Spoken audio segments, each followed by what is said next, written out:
Bismillahirrahmanirrahim. Assalamualaikum warahmatullahi wabarakatuh. Perkenalkan, nama saya Noviani Dwi Sunoria, NPM 10000017078. Program studi farmasi Fakultas MIPA akan memaparkan materi penelitian saya, yaitu penelusuran pustaka metode ekstraksi pati dari biji tumbuhan. Ekstraksi pati ini dapat mempengaruhi hasil rendemen dan sifat fisikokimia pati seperti pH dan kadar air. Selanjutnya yaitu membahas tentang rumusan masalah. Yang pertama, metode ekstraksi apa saja yang digunakan untuk mendapatkan pati dari biji tumbuhan, kemudian metode ekstraksi mana yang lebih baik untuk mengekstraksi pati dari biji tumbuhan, dilihat dari parameter hasil rendemen, sifat fisikokimia, meliputi pH dan kadar air. Dengan tujuan yaitu untuk melakukan penelusuran pustaka mengenai metode ekstraksi pati dari biji tumbuhan yang berfungsi sebagai sumber potensial pati dan mencari kondisi yang paling baik untuk mengekstraksi pati dari biji tumbuhan tersebut. Dengan manfaat penelitian yaitu untuk memberikan informasi ilmiah mengenai metode ekstraksi pati yang merupakan sumber potensial pati dan kondisi yang paling baik untuk mengekstraksi pati dari biji tumbuhan tersebut. Kemudian selanjutnya yaitu tinjauan pustaka. Pati ini adalah cadangan karbohidrat paling melimpah pada biji tumbuhan yang disintesis dan disimpan pada kotiledon pada beberapa tumbuhan. Pati ini terdiri dari dua, yaitu amilosa dan amilopektin. Di sini ada struktur amilosa dan amilopektin. Kemudian metode ekstraksi pati dari biji tumbuhan ini dapat dilakukan berdasarkan 3 tahap, berdasarkan pelarut yang digunakan, alat yang digunakan, dan berdasarkan kondisi biji yang digunakan. Kemudian dalam industri farmasi ini, pati dapat digunakan sebagai pengikat tablet, sebagai pengisi tablet, dan sebagai penghancur tablet.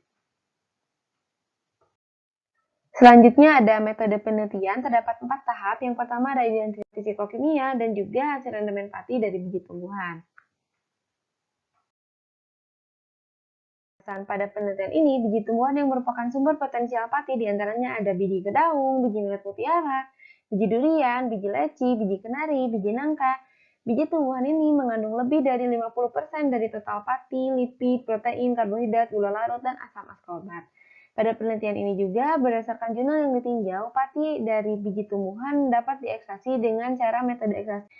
Kemudian ada hasil rendemen, kemudian sifat fisikokimia, pengukuran pH, dan kadar air. Dari tabel 3.1, biji yang diekstraksi dalam kondisi segar yaitu biji millet mutiara dan biji kenari, kemudian biji yang diekstraksi dalam kondisi sampel biji kering yaitu biji kedaung dan biji durian. Berdasarkan tabel 3.1 dapat dilihat adanya perbedaan hasil rendemen. Hasil rendemen paling tinggi yaitu pada biji kenari sebesar 57,84%, kemudian biji millet mutiara menghasilkan rendemen paling rendah yaitu 24,6% dibandingkan dengan biji tumbuhan lainnya, yaitu pH dalam kisaran 4-8 yang ditetapkan oleh Handbook of Pharmaceutical Excipient edisi 6, sehingga pH pada semua biji tumbuhan yang diekstraksi sesuai dengan parameter standar umum pati. Selanjutnya yaitu ada metode ekstraksi kondisi sampel biji segar dan kondisi sampel biji kering dengan menggunakan pelarut NaOH. Terdapat tabel 3.2 merupakan metode ekstraksi konvensional dengan pelarut NaOH. Ada 4 biji tumbuhan, ada biji kedaung, biji leci, dan biji nangka dengan hasil rendemen, sifat fisikokimia, ada pH dan kadar air.